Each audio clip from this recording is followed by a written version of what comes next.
Hello, my dear friends. Let me ask you something from the heart.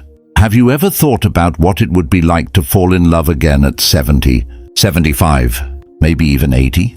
To wake up one morning and not feel so alone? To have someone to share your meals with, to laugh with, and yes, even to argue with?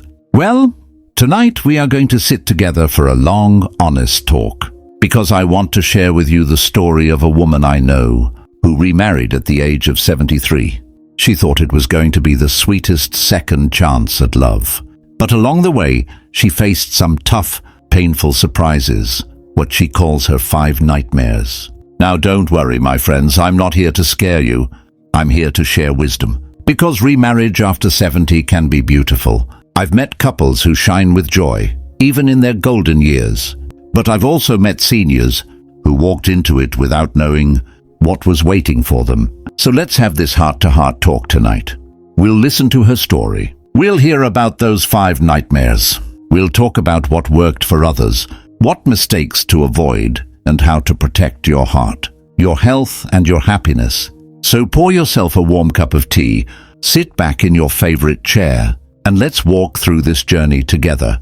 The woman's name is Margaret, a kind, soft-spoken woman with silver hair and a smile that could light up a room. From Texas in US, Margaret lost her first husband when she was 65.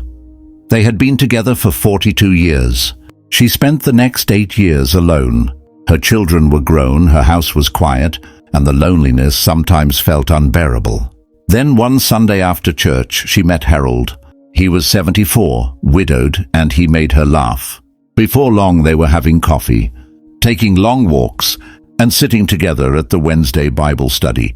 Margaret said it felt like being 18 all over again. They would talk on the phone until midnight.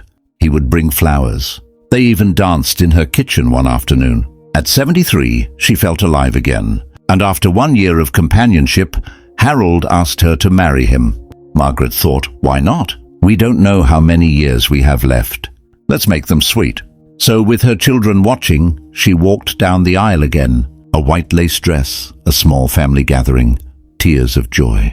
It was supposed to be her second chance. But soon after, life began to show a different side. Now, Margaret calls them her 5 nightmares. These are not things she expected. And friends, you need to hear them. The first nightmare is the family conflict. Margaret's children weren't as happy as she thought. Her daughter felt replaced. Her son worried about money. Suddenly, family dinners turned cold. Her grandkids didn't visit as much.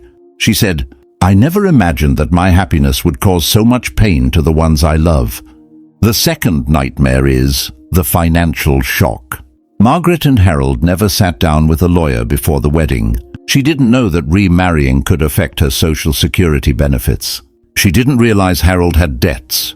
Before long, they were sharing bills she never planned for. She even had to dip into her retirement savings just to keep up. The third nightmare Margaret faced was the health burden. At 75, Harold's health began to decline. Margaret, who thought she was marrying a companion for travel and laughter, suddenly became a caregiver again. With regular doctor's visits, medications, hospital stays, it was really overwhelming for her. The fourth nightmare witnessed by her was the emotional roller coaster.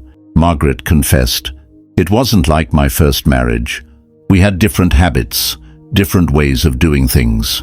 And at 73, it's harder to adjust. Arguments came more often. The romance she expected sometimes felt like stress. The last nightmare, and which is the 5th nightmare she faces, was the fear of being alone again. Margaret admitted something heartbreaking. She said, when Harold got sick, I was terrified. I thought, I already buried one husband. Am I ready to face that pain again? It made her question whether remarriage at her age had been worth it. But friends, before you lose hope, let me tell you this. Not every story is like Margaret's. Take Jim and Carol, both widowed in their late 70s. They met at a senior dance group. They talked openly about money, health, and family before tying the knot. And you know what? 10 years later, they are still traveling, laughing, and living like newlyweds. Or Edna and Paul, who married at 72. They didn't move in together immediately. They kept separate finances. Separate homes but shared their lives. And for them, it worked beautifully. So yes, remarriage can bring nightmares, but it can also bring sunshine, companionship, and a new reason to smile. So what's the wisdom here? Margaret says, don't rush. Talk about everything. Be honest with your partner, with your children, and with yourself. Here's what other seniors recommend. Sit down with a lawyer or financial advisor before saying, I do. Talk openly with your family. Explain your feelings about who you want to tie the knot with. Consider your health and what role caregiving may play. Remember that companionship doesn't always have to mean marriage. My dear friends, life after 70 is still full of choices. Remarriage can be a blessing, or it can be a burden. But with wisdom, honesty, and planning, it can be a joyful second chance. So tell me in the comments below, have you ever thought about remarrying in your 70s? Have you lived it? Did it bring joy or challenges?